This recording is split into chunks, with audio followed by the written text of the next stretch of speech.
On today's episode of the Black Studies Podcast, we have the pleasure of speaking with Dr. Davarian L. Baldwin, the Raether Distinguished Professor of American Studies and founding director of the Smart Cities Research Lab at Trinity College.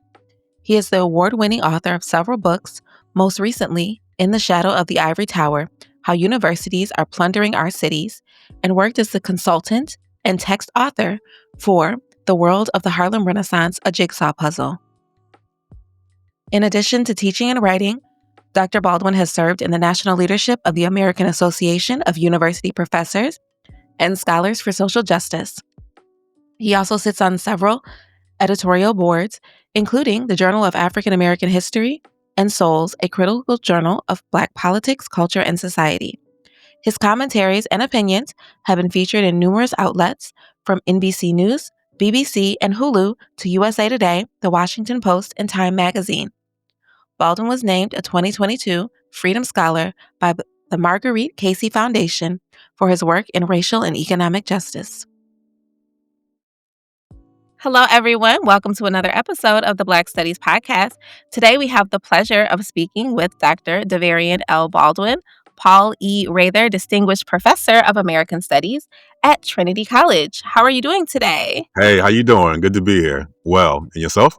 I'm doing pretty good. We're very happy to have you and learn more about your place in Black Studies. Okay. So let's get started. How did you get into Black Studies as a field, and what keeps you committed to it? Yeah, that's a great question. When I was an undergrad at Marquette University in Milwaukee, Wisconsin in the early 90s, I was a philosophy major. Because I wanted to understand. I was also a student activist around the era of the multicultural wars, and seeing the broad white resistance to diversifying curriculums, and a strong commitment to Western civilization, that kind of propelled me to look at alternative visions. And the core one there for me was Black Studies. I mean, I was reading like a lot of undergrads were reading Chick Anna Diop and Chancellor Williams and people like that, even Martin Bernal, before Black Athena. So I was fascinated with that. I also was watching, this was like an explosion, kind of like Black public intellectuals, so Bell Hooks and Cornel West and Manning Marable. And so it was through that kind of quasi-celebrity realm that I came, not celebrity, but individual figures. Mm-hmm. But then from that, there were also, I was in Wisconsin, and the University of Wisconsin in Madison was a hotbed for a series of conferences on the state of Black Studies at a time when Black Studies in Wisconsin was, in the mix. And so I was going to these conferences to see Bell Hooks and Cornel West and Manning Marable and, other folks. And it was just fascinating to me on the ground, and just and Malefi Asante as well, and having them talk about not just themselves individually or the work, but as a part of a Black Studies canon, a Black Studies framework. So they became a bridge for me. So then when I began to think about writing a senior thesis, and it was more about like the history of ideas more than kind of like traditional philosophy, it made sense to me to kind of I was thinking about going to grad school at the time, and I was like, okay, well, I want to go into an interdisciplinary field. Mm-hmm. Wasn't quite sure what yet, but I knew that the disciplines were not satisfactory to me. And so my thesis advisor was like, okay, well, do a study of the history of Black Studies from an institutional standpoint. So at the time, we didn't go too deep into the social movement origins. I learned that a little bit later. I knew it as a broad, hazy background, but I've always been kind of a scholar that's interested in kind of institutional histories. Mm-hmm. Systems theory, if you will. And so I did a thesis that kind of centered on the Nathan Huggins 1985 report, the state of Afro-American studies, and then the range of responses to that by people like Malefi Asante and others, as they were trying to institutionalize Black Studies at Yale. And as frustrated as I was with that report in certain ways, and with the kind of philanthropic foundation support of Black Studies, it told me a lot.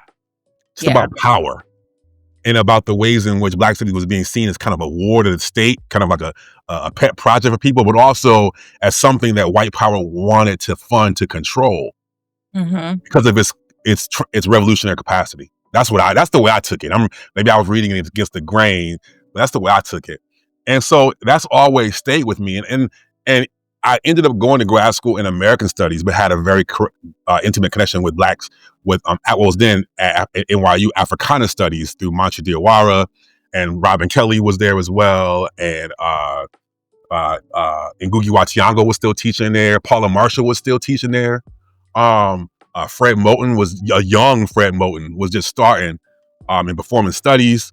And so it was really a powerful hotbed, and it was tied to the diaspora in a way that, because it's New York, a lot of the black students that were there were Caribbean African. The city of New York as well, hotbed of the Black Mecca. So I didn't know that later on, all those pieces would become so relevant in current debates about tethers and FIBA FIBA and all and hoteps and all. It's all come back in powerful ways, in ways I could never have anticipated. And again, some people that were young that became foundational figures in what we in the current moment understand to be Black studies. So it was really a formative time. Young kid, 20, 21, flying blind, but didn't know that I was being led by the ancestors in a certain path, a certain trajectory, to put the building blocks together that would help me establish my own place, I guess, if you will, in Black studies. So yeah. One, I can't imagine being at NYU with that combination. Yeah. Like, and on top of that, also to point out, so that was going on, but also it was the time period where every class that you took was reading Black Atlantic, Paul Gilroy's piece. And so he was having a kind of a low level, maybe not low level, but a mid-level critique of the provincialism of Black America and the Americanness of Black studies. Did we freeze? Okay, no, sorry. And a low-level critique of the provincialism of Black studies, and there was people would come out the woodwork. So kind of it was an early precursor of what's happening now beyond the campuses in ways. So to be there to witness that, but also just to be in the room, people like Paul Gilroy or Stuart Hall before he passed, and how so much orbited around that time period, and how Black studies was a landing spot not just for academics, but at least in New York, it was a landing spot for people like Delroy Lindo and Danny Glover and Harry Belafonte, and people like that. So, but also writers like Maurice Condé and Jane Cortez, just a lot of amazing people. So yeah. Yeah, that's amazing. I got my master's at NYU. A little bit later, so those people were not there. But I did actually get to see Harry Belafonte, right? Which was phenomenal to be able to see him. But yeah, that's amazing. So given all of that, like your background and your trajectory, how you went from initially being philosophy to going more into Black studies and being able to learn directly from so many people who became the canon of what we consider to be Black studies in our institutions today, how do you situate yourself in relationship to the different disciplines? I guess, especially if we're thinking about like American studies versus Black studies. No, for sure. Yeah. So, kind of an insider outsider, I would say my relationship to disciplines is literally being undisciplined as a position of pride. I was in American studies because there were certain questions, at least that I didn't see at the time, that were being asked or engaged in certain Black studies programs. Also, it was just a matter of like funding as well. Like Black studies programs at the time, I got into the UCLA Black studies program, but it was a master's program. I got into a couple of other Black studies programs, but they were master's programs where there was less funding. American studies was, this from a strategic standpoint, and this is the history of American civilization and colonialism. American studies has its roots in the Cold War, distributing American civilization to Latin America and Africa. Let's just be honest about that. So it had more money, right? But thankfully, at the time when I was doing American Civilization, what at the time the year before I got there, it was still named American Civilization. Dig that. And the year I got there, or the year, couple years before that, it got renamed American Studies, and it was headed up by people like Lisa Dugan and Andrew Ross, and people who were like influenced, Trisha Rose, influenced by people that were by Black studies in their training, and a much more. I mean, it was never perfect. It was never a perfect match, but they were much more. They were like, we are not going to. They were very adamant that we aren't going to do what institutions want us to do. Use American studies to colonize the ethnic studies, Chicano studies, Black studies. That was the intent in the 90s, to use American studies to colonize, to become the umbrella. And they actually were a beachhead to say, no, we're not going to do that. We're going to partner with them, but we're not going to do that. And so I found that to be a home for me, because I also was interested, having a philosophy background. I was interested in French continental theory. I was interested in Certeau and Lefebvre, and a little bit, not so much, but Foucault and people like that. So it was a good blend for me. And again, I had an insider outsider with Black studies as well, as much as with the disciplines, in terms of like, I could get some things from this thing, some things from this thing, and I combine them together. But I didn't know. But at the end of the day, whenever I wanted a home, and this is from an institutional political standpoint, it was at NYU, it was Africana studies. Mm-hmm. A place that feels safe, a place that understood me. But it wasn't like in the ways in which you want to caricature Black studies as being kind of therapy studies for Black students. It wasn't that. It wasn't just a place to have a meal, and it got framed like that. It was the place where you want to go eat and go party. That's how our white colleagues framed Africana like that. That's the place to have fun. It wasn't that. It was the place to put things together to make sense out of things that I have struggled with. Because even in American studies, it was a high point. So this is 95, 96. High point of continental theory, of critical theory. Mm-hmm. And I was like, I don't know. I came from a traditional Jesuit philosophical training that stopped at Nietzsche, right? I didn't know, and my bridge was, again, Cornell West.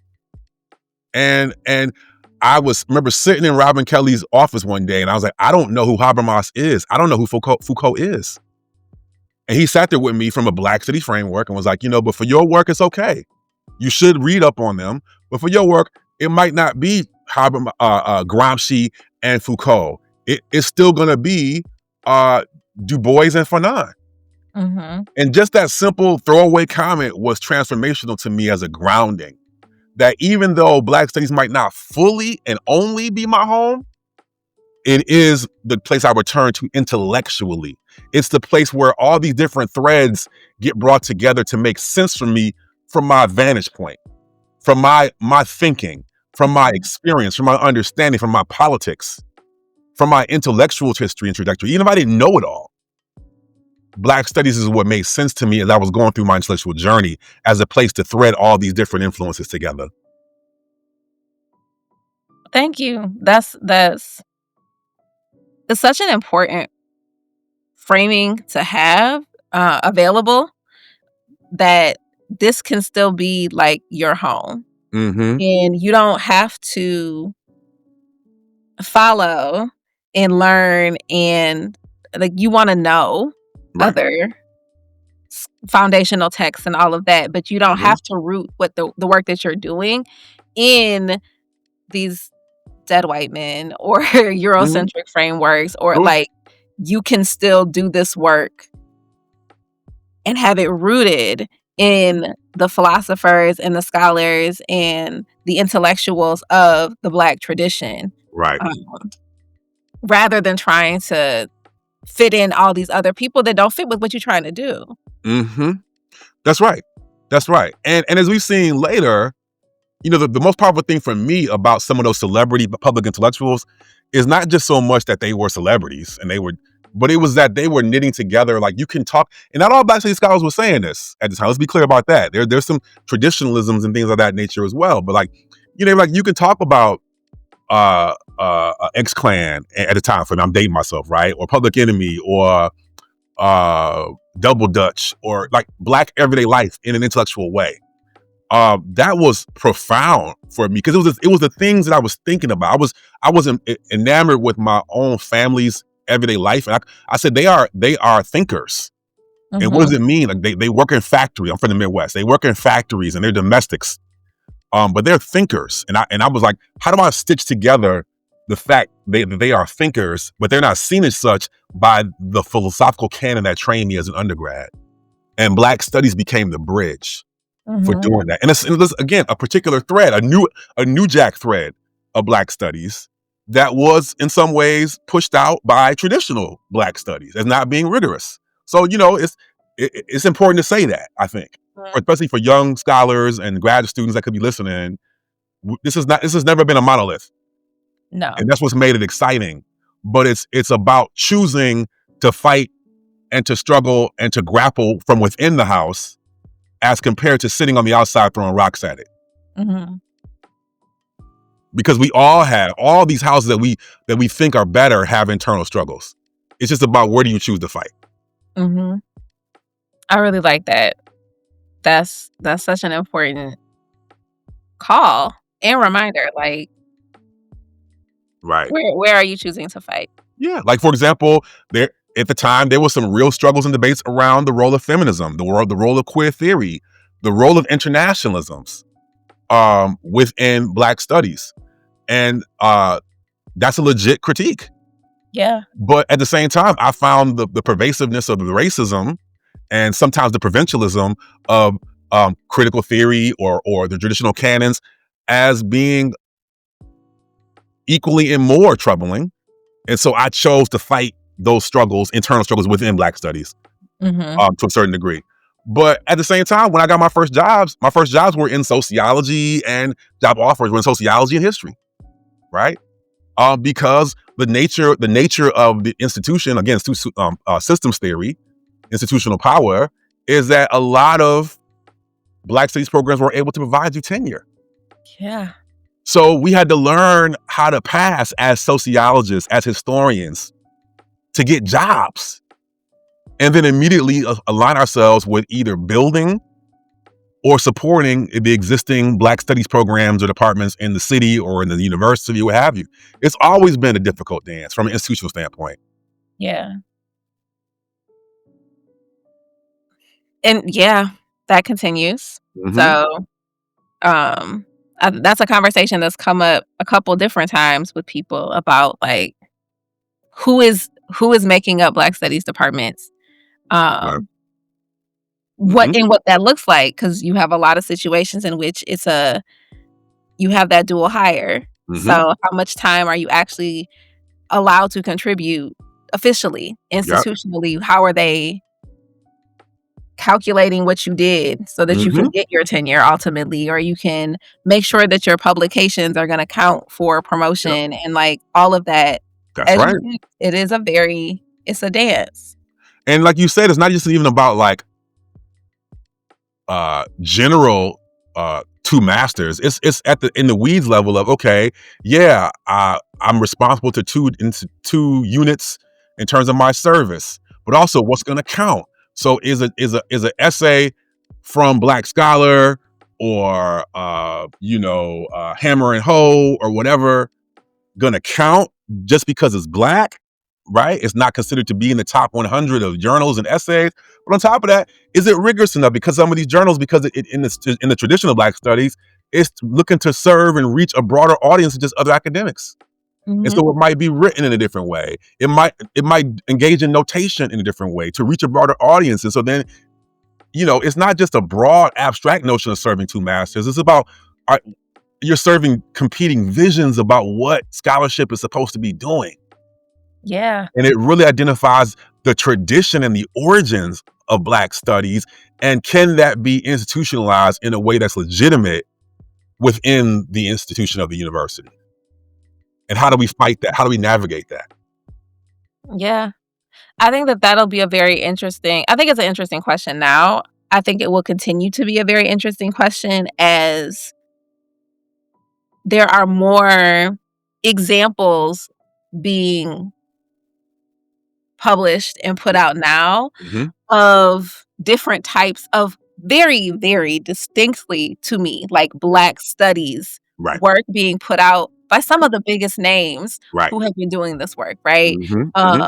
And many of them had to write their traditional. Yeah. book the way that it is The expected discipline by required. the discipline requires, and now they're engaging in work that is so impactful and so powerful and still Hmm. so rigorous, but it is much more in alignment with a Black studies framework, a Black studies Yep. uh grounding, that desire for it to be able to be widely read and understood and to have that connection to the everyday life of Black people. Hmm. Like I've gotten to read a couple books this year that have done that, that are just so powerful Mm. in connecting the everyday life of Black people, the history of people's individual families, Hmm. to the things that were happening in this country at particular times, like, which is just as rigorous and sometimes a lot harder to come up with Yep.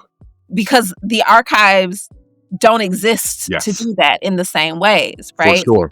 For This is sure. much harder. Like, you literally Hmm. are going to small towns that don't wanna see you to Hmm. try to look through their records to find this information so that you can see what happened in a way that if you were talking about somebody else, you may not have to do. Or if you were engaging in archival research in the way that a traditional history department is would expect you, then that's not a part of your journey. Um, I'm gonna tell you that's been exactly my story as a scholar, in the sense of, I think about my two major books. That is this trajectory that I went on in a certain kind of way. Now, my first book, Chicago's New Negroes, it was profoundly driven by reading the white supremacist scholarship of the Chicago School of Sociology against the grain, mhm, and then situating it within a Black archive of South Side Chicago music, Black independent Black filmmaking, gospel music, beauty culture, as legitimate archives, to give that work new meaning. That was profoundly shaped by my mentor, Robin Kelly, and him teaching us how to footnote conversations mhm, and footnote advertisements and footnote things that were non-traditional sources in ways that we didn't get taught in other fields. So there was that. And then when I moved to my second book, um, In the Shadow of the Ivory Tower, which is hardly ever seen as a Black Studies book, it is profoundly a Black Studies book, because it's like, well, what does it mean to examine the institutional power of universities and Black and brown communities from the perspective of the people that experience it most? Black and brown folks that work, live, survive, struggle, avoid, dance around, steal from, serve these institutions. It's mhm, that against the grain, bottom up framework, that drive that work, and it also recovers the hidden origins of Black studies and the visions of Black studies that have been buried under more traditional kind of four foundation institutional framework or understandings of Black studies. It recovers those histories as a way to critique and analyze um, the current state of higher education in our political economy. And then when I went on to build out a smart cities research lab, it is I would argue it is a continuation of those institutional frameworks of Institute of the Black World, Communiversity, the ill-fated Lumumba Zapata School at UCSD, these different attempts to build Black inside outside, Black studies at San Francisco State. It's an attempt in a certain kind of way, a low-level way. Malcolm X Liberation University in Durham. It's a way to kind of recover that tradition. And so but I'm like, that's the best kind, without having to say and flag and have fireworks say this is Black studies. It's like, no, it's demonstrated in the practices. It's demonstrated in the commitments. It's demonstrated in the outlook. It's demonstrated in the analysis. It's demonstrated in the distribution of resources. It's demonstrated in the commitments. That's how it's Black studies. And mhm. for me, that's the best homage, the best tribute to the tradition. I would agree, and it definitely, I mean, it mirrors Black studies as, because Black studies as a field, like, is not it did not start in institutions. Like, it didn't start when the Ford Foundation decided that they were going to slide some money somebody's way. Mm-hmm. It was being like it was being done by Black scholars and Black intellectuals and Black activists Right. and everyday Black people Mm-hmm. for centuries before there was a department named after it. Sure. And so you don't have to, I think particularly if we're talking about Black studies, the tension that exists between the community and the university, when so many universities have that contentious relationship to community, because they have a history of exploitation and displacement, and Right. like we live outside Baltimore, and Johns Hopkins is Yeah. buying up everything. Right. That's right. Yeah. And That's right. doesn't care. Right. Bye. That's right. That's right. Yep. And to not acknowledge that Mm-hmm. or explore what that means for how the community views even the Black Studies departments, because what are y'all doing to help? That's right. What's happening Mm-hmm. that is connecting these departments and programs back to the communities that the university, the institution that they're housed in, is still actively harming. Yeah. And I mean, I would even say closer to home. You guys are in College Park, right? I mean, where you live, right? I work at College Park. Yeah. Oh, we live outside of Baltimore. Right. So the flagship university had a hand in facilitating the movement of Black communities from that neighborhood away from the student and faculty ghettos that emerge in all college areas. So this is the dynamic of development and political economy. More, I mean, I know I'm in my bag. That's my work. So I'm biased, but that is the story. And what I've been amazed at is, if I've gone across the country and now the world, but especially in the country, as I go and talk to even some Black studies programs, because the way the university works is to demonstrate expertise and legitimacy and power is that you have to be committed to having an international reputation. Which means it is antithetical to being grounded in your community where the university sits. So there are a whole faculty, and I'm not going to name them, that do Black studies that don't know anything about the relationship between their institution, their university, and the community where they sit, the Black and brown community where they sit, or the role that the university has had in displacing or suppressing wages for the residents of those communities. Have no idea, and that's by design. And so, and I'm not faulting them per se, but I'm saying that it's the nature of the institutional framework of benefits and detriments and spoils and discouragement and values that encourage a looking away from those institutions, a looking away from this tradition. Right? It would surprise some young scholars to know that, someone as amazing as Harold Cruz in The Crisis of the Negro Intellectual did not have a PhD, but it was the activists and Black students that said, no, you have to come and teach at University of Michigan. Right? Yeah. That's a tradition. And it did not mean an absence of rigor. No. But it had a rigor, it had a framework that was built in community crossing into the campus. It wasn't either or, it was combined. What we might call a marronage framework of being inside and outside. That's existed. Because sometimes, community will beat you up sometimes too. And in a sense of oh, you're not keeping it real, you're not really rooted, you don't know who Dr. Umar is or Dr. Sebi. And we should know those people are, but at the same time, it's okay, but we do have particular frameworks within Black studies. That's different than Black community. This is a field, but it should cut across campus and community. It's not quite strictly campus. It's not just quite strictly community. It is a field of study that bridges, right? And we should be talking to both. And that's a lot of work. It's a lot of work, especially if you're trying to get tenure. Right? It is a lot of work. I think that is something that has also come up a few times, right? It's if you're going to do Black studies, and if you're going to do Black studies for real and do it right, it is a ton of work. Yeah. It's that's not right. It is a lot of work, and it is work that is never ending.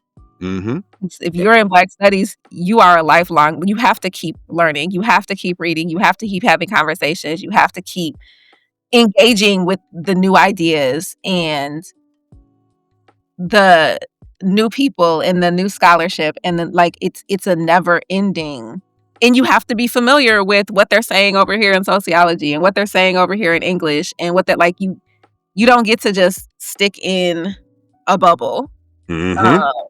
That interdisciplinary nature is mandatory. It's not an option.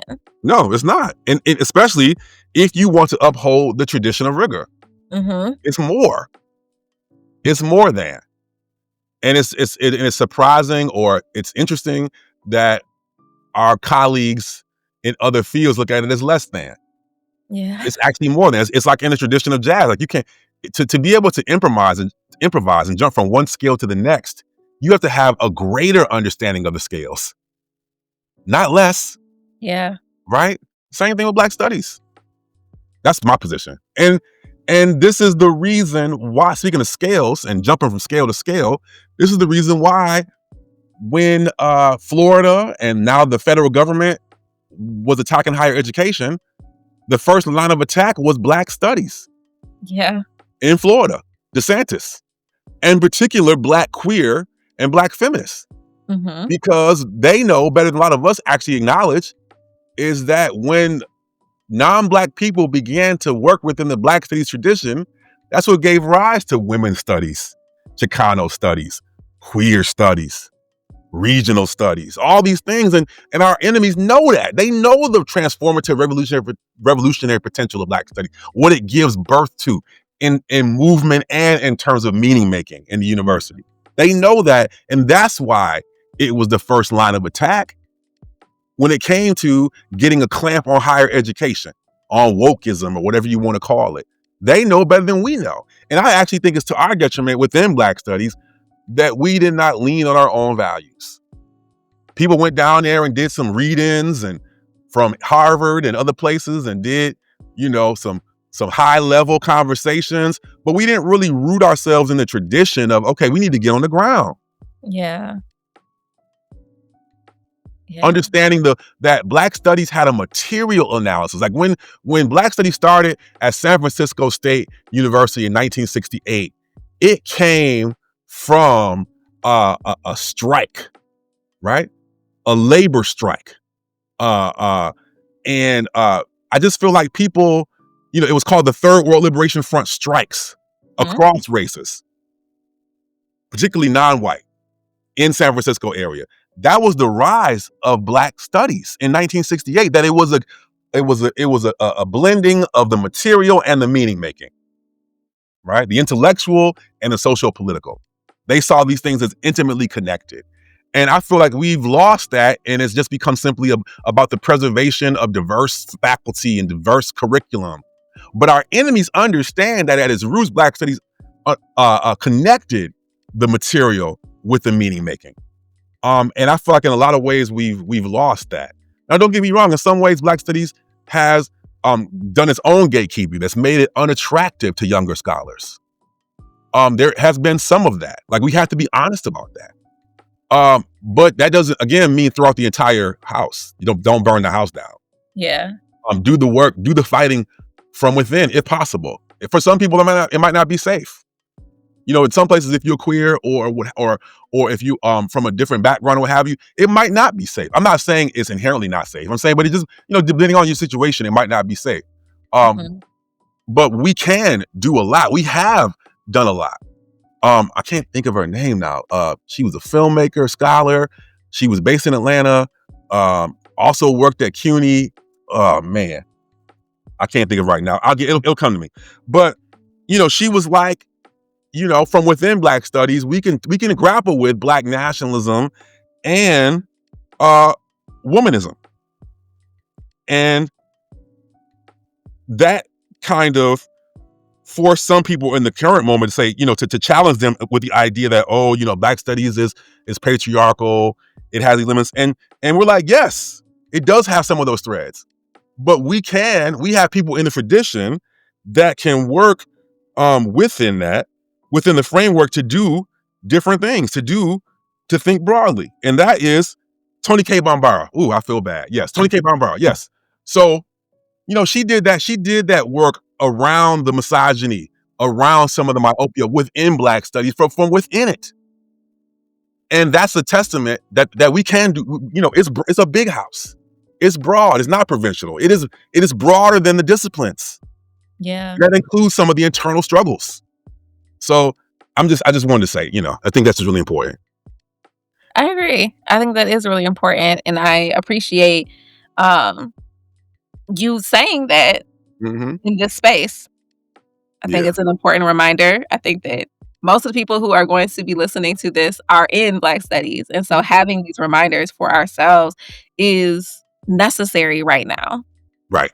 when these attacks are only going to ramp up, Right. and we need to take seriously not only the tradition of the field and its founding, but what But it it's means to have that material connection, right. that addressing the material realities of not just those of us in academia, but Black communities That's right. I as mean, well. there is a gap that's being filled as Black studies as a field has tried to maintain itself institutionally, and I get that. But as there's a gap in the community learning because communities they never stop having reading groups and workshops and study circles and street letter campaigns where you talk about the Black Israelites or what have you or the nation. They never stop doing intellectual work. But because we disconnected from that realm, there is a necessary conversation that needs to happen in Black communities that's being filled by the Dr. Umars and the Dr. Sevis and people like that. And I'm not saying that they shouldn't be doing what they're doing, but we have abandoned those Yeah, realms. And so then when we talk about Black studies being under attack, communities are like, we don't know what you're talking about. Black studies? What is that? Right? yeah, Because we've been disconnected now, so then now that we're under attack, we don't have the same community support that we had at its origins at Columbia when the students were occupying the university building when they wanted to build a gymnasium in the middle of Morningside Park and charge Jim Crow, GYM. And the reason why the police did not come and storm that building was because Harlem was watching, and the grandmamas and the uncles was passing soul food plates into the window for those students because there was a direct connection between Black studies, Black students, and community. That tie has been severed. And so now that we are under attack, we don't have that community foundation to support us because we turned our backs in the legitimate desire to, find institutionalization within the universities. But at the same time, we ceded our value making to the institutions. It's one thing to navigate these spaces. It's another thing to believe the hype that they give you your value. yeah, Right? So yeah, we can play the game. We can steal away and make our work pass within the institutional frameworks of the university. But we can't start believing that that's how we're defined, that there are other institutions of value, systems of value that demonstrate who we are. And like I said about my second book, that's exactly what happened to me. I was like, if I want to understand, and I had tenure, granted, like I was secure in that regard, even though we're finding out tenure don't mean shit nowadays, right? It can be taken away. But the point is I was relatively secure. And so it encouraged me and allowed me to lean into and embrace the idea that I lived with all along, is that there are other systems of value. So what does it mean then to evaluate the university from the systems of value of those who clean its floors, who are arrested by its police? So I'm just saying, and that has that thinking in my scholarship has also transferred into the way which I do politics on campuses, in these spaces. And that is a Black studies tradition, in my opinion. I would agree. So you started talking about like the work that you're doing with the city labs. Yeah. And I want to ask you to elaborate on that some because I do think that it fits very well within this conversation. Sure. So when I wrote my book In the Shadow of the Ivory Tower, which looks at the role that universities play in plundering urban communities, and particularly Black and brown communities. That's the point, right? Which are primarily sit around urban universities and sometimes even rural universities. I had all this extra data. And in a traditional academic way, I was like, I'm going to save this data and share it with other scholars in the form of a lab. And that was the thing. But then a brother who had just come out of incarceration from Philly, he was like, brother, I read your book and you told my story. I lived in the Black bottom community that's today called University City. That's my story. But information sharing is cute, but we need you to get in these streets and help us. Use this knowledge to help us fight. We still under siege by these universities and the nonprofits and these medical centers. And so the lab shifted from being just a site of data distribution and dissemination to advocacy. And so we are on the ground in cities across the country. And now as well in Bangkok and in Rotterdam, Netherlands, and in London, doing the work of using this data and this knowledge to advocate on behalf of communities that have been overrun by hospitals and nonprofits and universities, to go to war for them, to use the knowledge that I've received in the university, my intimate knowledge of the university. A lot of times when we gain intimate knowledge of an institution, at the very moment that we gain that, we betray the communities, right? We fall in love with the trappings that come with that knowledge in the institution. But I chose, and with some cost, I chose to take that information and use it to serve community and to go into fights about how we can get institutions to pay taxes when they're not required to. How can we go into war with them, talking about how you need to, if you're going to expand to our communities, you need to put together a community benefits agreement. How we can talk about living wages for the predominantly Black and brown folks that work in your cafeterias, on your grounds crews. How we can talk about just a host of things that are about material conditions for the Black and brown and working class white folks that live around these campuses and these hospitals. And that's been my service. That's been my work. And I was inspired by somebody in the community saying, we need you. And so that's the kind of work that my Smart Cities Research Lab has done. And again, talk about the broad-based power of Black studies. When I started doing that work, it was brown and Black communities and disenfranchised communities in Bangkok, in Rotterdam, which you will find is blacker than you think, but also in Bangkok, where there ain't hardly any Black people, they saw the connections.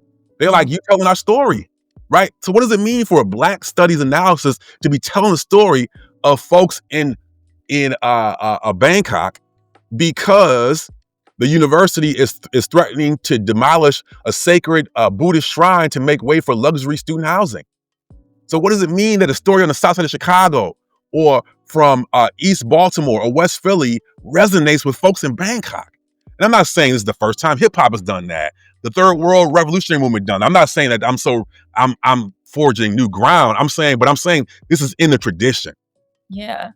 And so that is what, and I'm very proud of that. And you know, we've had some wins. We got Yale to talk about feedback loop from that 85 Ford report, trying to institutionalize Black studies. We got Yale working with Black and brown and radical white groups in New Haven to pay to the city of New Haven, to its communities, in ways that it didn't have to by law. It was not required to. But we helped grassroots organizers put together a ground game that shamed them, that said, we will not move. We will build university in the streets. We will demonstrate that your material benefits and your celebrations are actually being plundered from these poor communities. We showed that, and we got them to come to the table and pay. And that is also in the Black studies tradition. And from that, then we ended up going to Baltimore, going to Berkeley, California, going to St. Louis, going to Miami, going to Chicago, going to Ithaca, New York, and doing some of that same work around challenging universities' tax-exempt status, making them put together community benefits agreements, forcing them to come to the table around equitable labor conditions for its workers, fighting for the idea of campus police abolition and shifting from armed carceral police to doing the things that universities actually have the capacity to do: healthcare, living wages, trauma care, food justice. These are the things that university has capacity to do. So that analysis is a Black studies analysis that comes out of the archive that I built with this work and turned it from data sharing to advocacy. Well, thank you. Thank you for sharing that. And thank you for the work that you're doing. It definitely is in the tradition of Black studies. And it is a wonderful example of the kind of work that is not only that can be done, but that is necessary, particularly right now. Yeah. Thank you. So thank you for that. Thank you. So building on that, I want to ask you how Black studies influences your work as a teacher. Yeah. And then maybe you can also talk about the work that you've done with the Scholars for Social Justice as a part of that. Yes, thank you. Thank you for that. Yeah. So first of all, as a teacher, yeah. So I mean, every class I teach is like, and this is even in my bio, even the broadest thinking, the most seemingly neutral thinking is an analysis from the lens of the African diasporic experience, which I consider to be the most universal experience on the planet. Yeah. That's just my position. I'm gonna stand on that. So if I'm doing a class on urban policy and planning, it's doing it from the African diasporic experience. My class called Race and Urban Space. So I'm teaching these students, Black, white, Asian, Latinx, whatever, basic skills in urban policy and planning, but doing it from a African diasporic experience, because that's where the gaps are filled in. That's where, because I consider most traditional fields to be myopic, provincial, and limited, because they come from a white supremacist perspective. It comes from being restricting knowledge, not expanding. So when you bring in a Black studies or a African diasporic experience, you're actually expanding their myopia. And so that it happens in my race and urban space class. I teach a class on modernity. And in the primary text for that class is Ralph Ellison's Invisible Man, a novel that we put in conversation with traditional, canonical, modern philosophical texts and theories. And that becomes a window into thinking about the Black modern experience, not as an additive, but as an expanded notion. So it's like Black modern in that class doesn't mean adding Black to modernity. It means expanding modernity by putting Black in front of it. Mm-hmm. Right? So those are some of the ways. I teach a class called Beyond the Ivory Tower that tries to examine, it's like most students come to campuses and never know what a university does. It should be, it's my class. I think it should be required reading for a required course for anybody going to school. Like, what are you investing in by going to these campuses? In terms of endowments, in terms of policing practices, in terms of real estate portfolio, in terms of the knowledge project itself, what are you actually entering into from a power perspective, from an institutional perspective? We need to know. We need to have literacy about any institution that we enter into. And so again, that's also from a Black studies perspective. And that is powerful as well, because taking it to what I'm doing with Scholars for Social Justice, because Scholars for Social Justice at its roots is a Black queer, Black feminist-led organization created, founded by Barbara Ransby and Kathy Cohen in Chicago. And we are, our first project was a university reparations workshop, trying to figure out in the heat of actually before Black Lives Matter, a couple years before that, can we put together a campaign to make universities join the larger reparations movement that was catching a momentum around, in the 2010s, excuse me. And so that was its origins, and it's become broader to talk about the campus as a site of struggle. And one of the key levers in that struggle for us is, we were critical of DEI from the very beginning. Like a lot of Black folks were. Yeah. It was a way to colonize, contain, constrain, and concede, make stronger Black studies and Black organizing concede to a limited view, a limited agreement. It became a way to funnel broad demands into kind of human resources claims. Like I talked about earlier, getting a couple extra Black people on the faculty, getting a couple extra brown people on the staff, getting a extra couple of Black and brown folks in the entering class of students. That's what it became, right? Checking out boxes in a human resources framework, which limited a much broader vision about what people were demanding.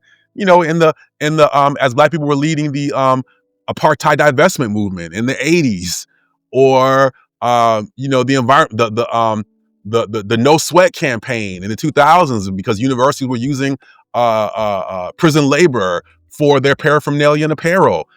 Again, Black students have been at the forefront of all these campaigns, and DEI was an opportunity to kind of funnel all that broad energy into a human resources framework. So we were always critical of it, but at the same time, it got some Black folk and brown folks in the door that we hoped could do some real work. Mm-hmm. So it was like most things, it was an inside-outside approach to it. So, but our approach to it within SSJ was that we see it's limited. But we're not going to necessarily attack it. We want to expand it with a new framework called ARIS: abolition, reparations, investment, and safety. So we want to think about DEI alongside of ERIS. And that's one of the major campaigns that we're pushing forward, an ERIS framework, which is Black studies rooted as well. Mm-hmm. A material analysis that doesn't dismiss the intellectual conversation. And also something that a lot of Black organizers, not a lot, but some Black academics have been leery of is engaging questions around safety and security, because that in many times has meant bringing in the police. But it was Black women, especially in Black queer folk, that said, wait a minute, we actually have to grapple with, we can't leave safety questions to the police and into the institutions. We also need to be safe, even if it's non-carceral. We need to take up and embrace the safety question before they define it for us.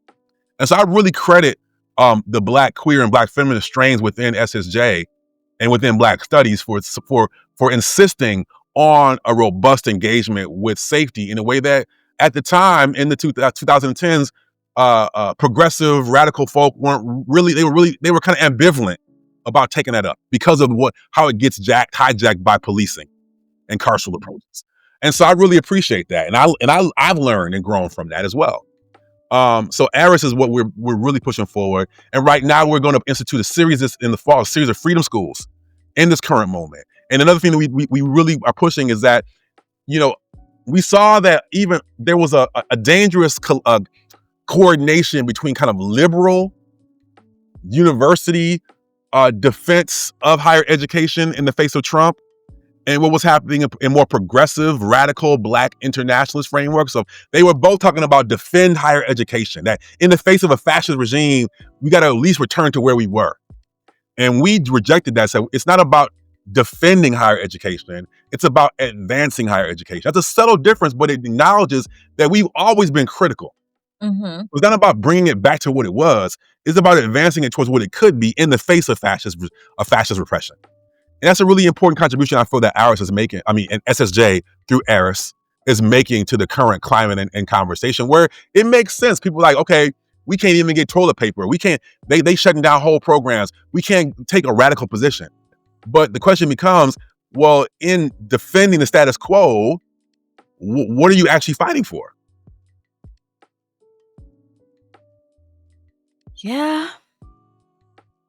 Because it's not, I mean, as we have seen and continue to see play out right now, like, that's not going to save you, but it's also not, like, you're not going to keep that. Your position, your status, your funding, like, that is, none of that is going to be protected by you maintaining the status quo today, because tomorrow your institution is going to make a deal where it doesn't matter anymore. That's right. That's what I meant earlier about that inside-outside game. We can play that game, but we've abandoned the other side, the outside part of the value setting, institution building, and community that can bear us up at times of repression. We've abandoned that part in a robust way, in a coordinated way, in a pervasive way. We have it in bits and pieces, but I mean a broad framework, and a systematic framework of Black studies.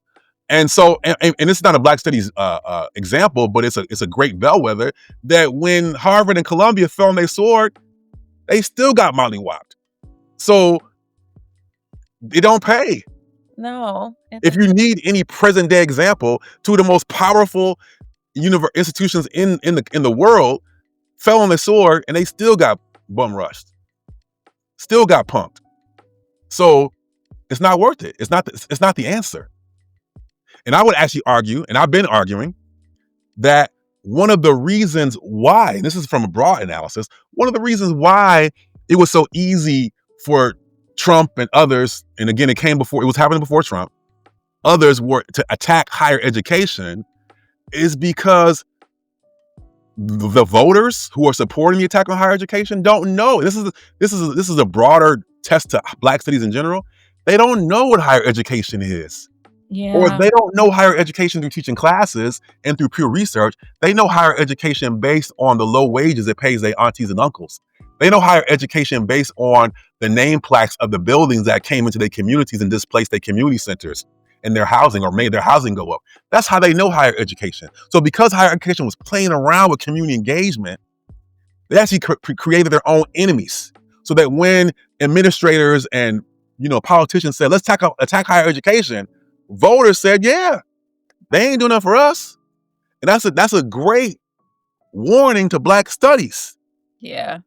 Right? So it don't pay to kiss the ring fully, because what those people are doing is actually they are garnering support of the base that you should have been cultivating, so that when those powerful people come to appeal to the base, say, okay, we're going to attack higher education, we're going to attack Black studies, they're going to be like, well, no, why? Black studies is in my community, higher education is in my community, with tutoring classes, and they're fighting for affordable housing and better labor conditions and anti-gentrification. I'm not attacking them, they my people. But that's not what we're doing. No, it's not. And so we actually making ourselves more vulnerable by turning away from the community foundation, the material analysis. That's my take. I think it's an important one. And it just, like, some things just make sense.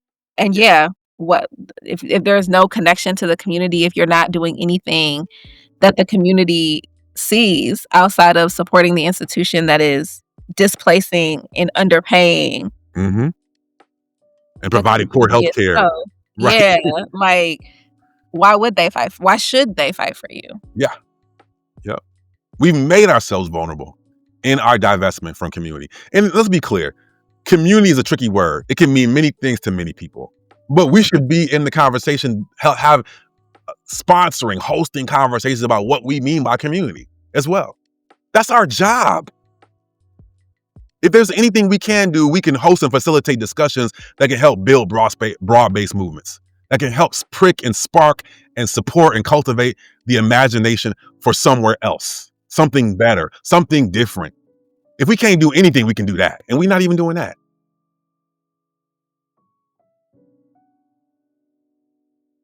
So that logically leads to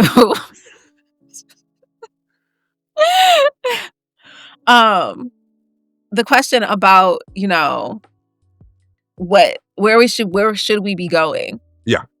As a field, yeah, right? That's my answer. In a way. Yeah. Is there anything you want to add? Because you did this, that is definitely an answer. Yeah. Is there anything you want to add to that? I'm just really excited by I'll tell you first what we shouldn't, my opinion, I think we need to, a lot of young scholars are so obsessed with Black pessimism. I don't think we should be going there. That's just me. That's not my interest. That's not my, my love. I think Black people exist as Black people, full stop. And I know I'm going to get hit. People are going to say I'm caricaturing Black Afro-pessimism. I get it. But that's what I see. But some of the amazing work that I see people doing in Black environmentalism and Black food studies is phenomenal. J.T. Rohn and Ashanti Reese, and rooted in my brother who passed away just a little while ago, did work on Katrina, who was in California. Oh my goodness. Clyde Woods, that's amazing work, because like our communities are faced with our face first. COVID showed us our face first with food insecurity and environmental instability around water and floods and coastal lands and food systems and climate and air and heat indexes. And, we got to be more in that fight. Yeah. That's critical work. And then the work of people like Ruha Benjamin and Sophia Noble around race and digital technologies and AI. We need to be more in that as well. I'm not a great technologist, but I can acknowledge and recognize that's where the work needs to be going. In a not guided by a pessimistic framework. I just gonna keep saying that. Come at me at Davarian Baldwin on Twitter. Instagram, LinkedIn, whatever. We need to be having these conversations. And I think we do need to be having a conversation about why Afro-pessimism is so appealing. Yeah. I'm being halfway tongue in cheek. We do need to have a conversation about why that's appealing.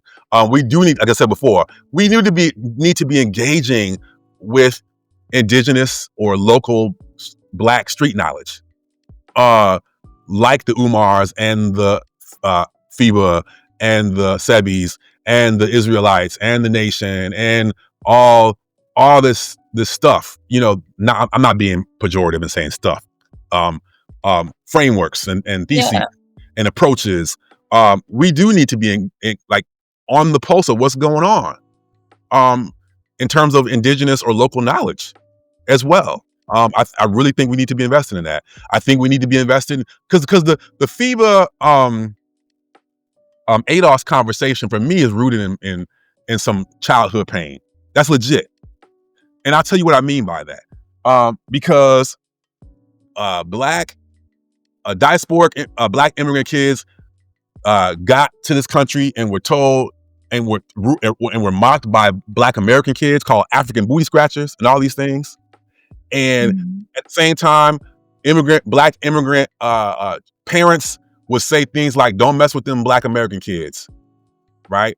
So I remember being a grad student, a graduate assistant in a class at NYU, very international Black community, and it was all Black kids in the class. But it was interesting. You start talking about, well, who has the origins on hard work? And all of a sudden, they were no longer Black. They became Ghanaian, Guyanese, Black British, and they were like, we got the lock on hard work. We the hardest workers. We the hardest workers. And one thing they agreed on was Black Americans wasn't the hardest workers, right? And I know this is just anecdotal, but what I'm saying is that a lot of this stuff about, well, you international folk come here and you are tethers and you ride our coattails. People were hurt when Idris Elba and others are taking on roles of Black leading lights in the civil rights tradition, and then moving up the ladder in their careers. I'm not Black, or we don't need to talk about race all the time. There's some legitimate pain around that stuff, and now it's become a whole intellectual conversation that, to me, is actually rooted in pain. Yeah, and around set tripping, basically. And so I think if anything, we should be, people might see it as trivial, but these are our communities, and these are our intellectual conversations as much as they are traumatic ones. And we need to be in these conversations about, and that's in our link into the earlier part, because Black studies is not in the community. This is the conversation that's filling up community discussions. Yeah. So we need to be in the conversation, because this becomes the roots of base building for social movements. Yeah. Right? This shaped politics. Where you have folks saying, well, Kamala Harris ain't really Black, or why should we support her, or whatever. I mean, I'm just riffing, but my point is that what seemed to be trivial actually feeds into what become discussions about knowledge, about politics, about belonging, about movement building. So we have to take these things seriously. Whatever your position is on the conversation, we as Black studies scholars have to be in those conversations. Yeah. You have to be in the conversation. Right. You can't come Act from greater than, holier than thou. Nah, you can't listen to Dr. Umar because X, Y, and Z. Right.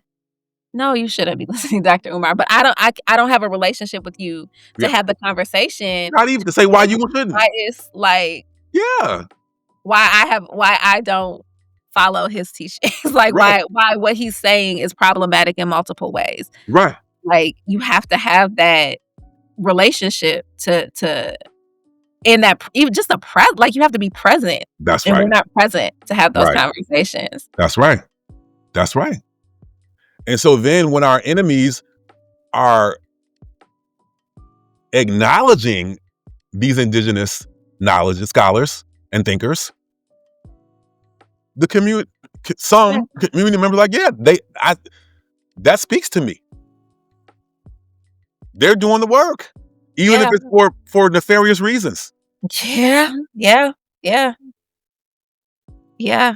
And they're doing the work.